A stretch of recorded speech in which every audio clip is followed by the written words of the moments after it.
Boas-vindas a mais um episódio de Relatos Sobrenaturais. Hoje, vamos mergulhar em uma história aterrorizante que aconteceu em Diamantina, Minas Gerais.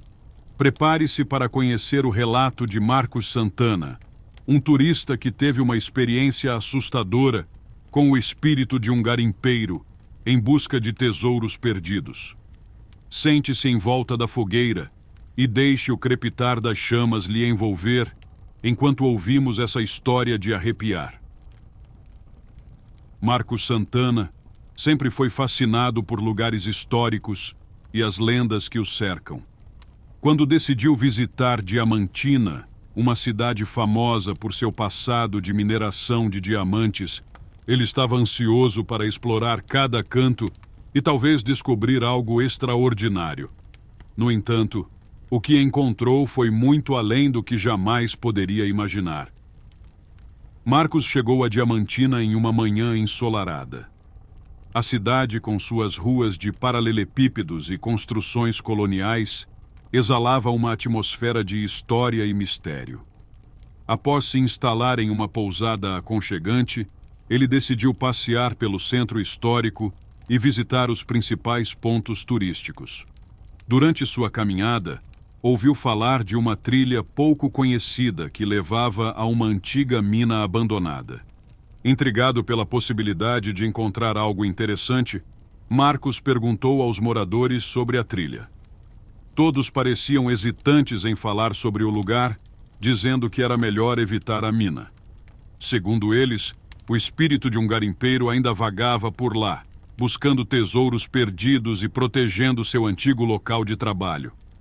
Marcos, no entanto, descartou os avisos como superstições e decidiu explorar a trilha na manhã seguinte. Ao amanhecer, ele pegou sua mochila e partiu em direção à trilha. O caminho era íngreme e sinuoso, ladeado por árvores altas, cujas sombras formavam figuras assustadoras à luz do sol nascente. A cada passo, o silêncio da floresta parecia mais profundo e opressor.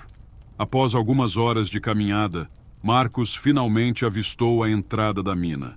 A abertura da mina era escura e fria, um contraste marcante com o calor do dia. Marcos acendeu sua lanterna e entrou com cautela, sentindo um arrepio percorrer sua espinha.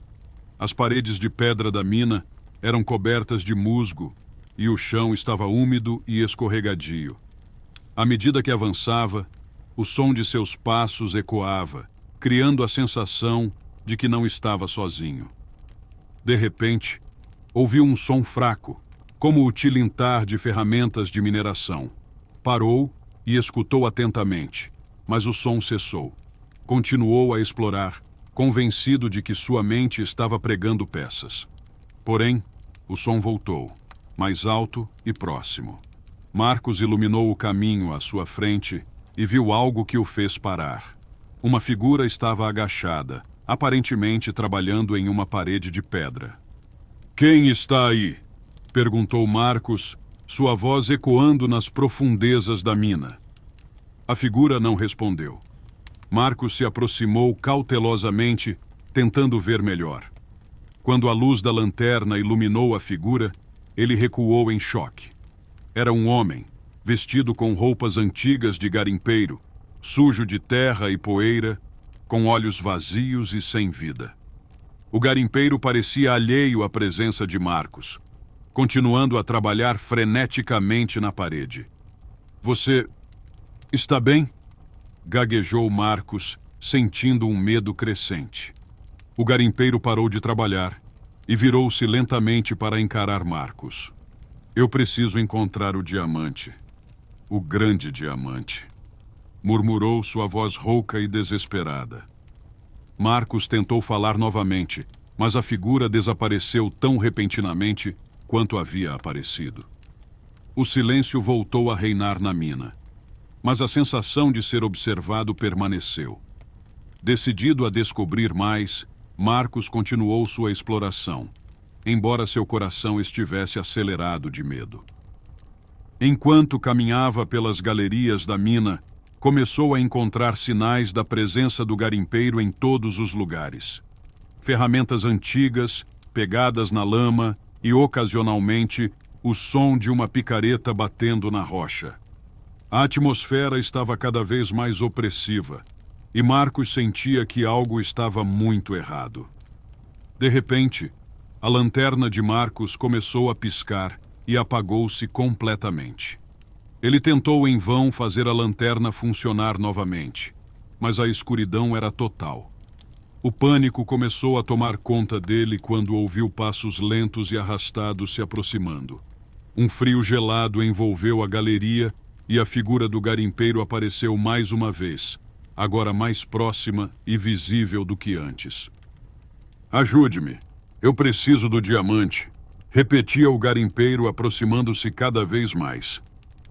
Marcos, sentindo que estava em perigo, começou a recuar. Mas antes que pudesse ir longe, sentiu uma mão gelada agarrar seu braço. O toque era opressor, drenando sua energia. "Eu não posso sair daqui. Estou preso", sussurrou o garimpeiro, os olhos cheios de desespero. Marcos, com um esforço tremendo, conseguiu se soltar e correu cegamente pela mina, guiado apenas pelo tato nas paredes úmidas.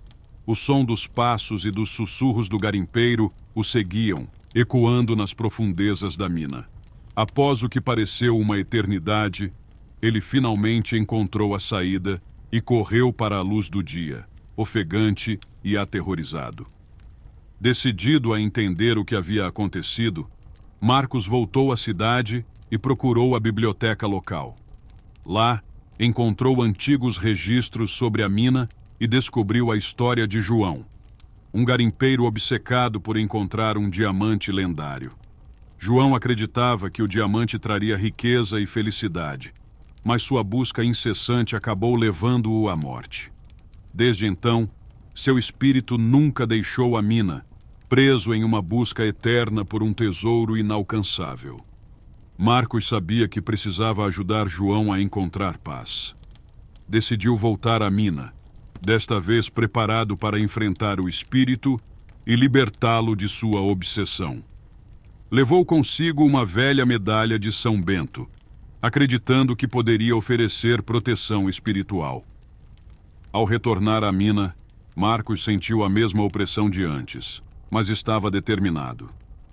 Seguiu os sons e encontrou o espírito de João novamente, ainda trabalhando freneticamente. "João, você precisa parar. O diamante não está aqui. Você precisa encontrar paz", disse Marcos com firmeza. O espírito parou e olhou para Marcos com olhos tristes. Eu não posso. Estou preso aqui." Marcos estendeu a medalha de São Bento e começou a recitar uma oração, pedindo a libertação da alma de João. A mina começou a tremer e o espírito do garimpeiro gritou de dor e raiva. Não posso ir. O diamante. Eu preciso do diamante." A presença maligna que mantinha João preso começou a se manifestar. A mina parecia viva. As paredes tremiam e a escuridão se tornava quase palpável. Marcos continuou a oração, mesmo com medo, sabendo que essa era a única maneira de libertar João. Finalmente, com um último grito agonizante, o espírito de João começou a desaparecer, e a mina voltou ao silêncio. Marcos sentiu uma onda de alívio e tristeza. Sabia que havia ajudado João a encontrar paz, mas a experiência o deixou profundamente abalado. Marcos saiu da mina pela última vez, sentindo que havia feito a coisa certa. Voltou à cidade, onde compartilhou sua história com os moradores, e a mina foi selada permanentemente. A lenda do garimpeiro obcecado pelo diamante se espalhou, servindo como um lembrete de que algumas obsessões podem se tornar prisões eternas. No entanto, a paz de Marcos durou pouco. Pouco tempo depois, ele começou a sentir uma presença estranha em sua vida diária. O som de picaretas e sussurros ecoava em seus sonhos, e a sensação de ser observado nunca desapareceu completamente. O espírito de João havia encontrado paz, mas algo mais havia sido despertado na mina. Uma noite, Marcos acordou com um frio gelado ao seu redor. Sentiu uma mão gelada tocar seu ombro, e ao virar-se, viu a figura de João mais uma vez. Mas desta vez, ele não estava sozinho. A presença maligna que o mantivera preso estava agora atrás de Marcos, com olhos cheios de malícia. "Você nunca deveria ter voltado", sussurrou a presença. Marcos tentou gritar, mas seu corpo estava paralisado de medo. A presença o envolveu e a sensação de desespero e pavor tomou conta dele. Naquela noite, Marcos desapareceu misteriosamente. E a lenda do garimpeiro e seu tesouro perdido ganhou um novo capítulo sombrio. E assim termina o relato de hoje. Espero que tenham sentido a mesma tensão e mistério que Marcos sentiu naquela noite. Até o próximo episódio de Relatos Sobrenaturais, onde novas histórias assombrosas esperam para ser contadas. Boa noite e lembrem-se, às vezes, o passado nunca está realmente morto, apenas esperando para ser descoberto.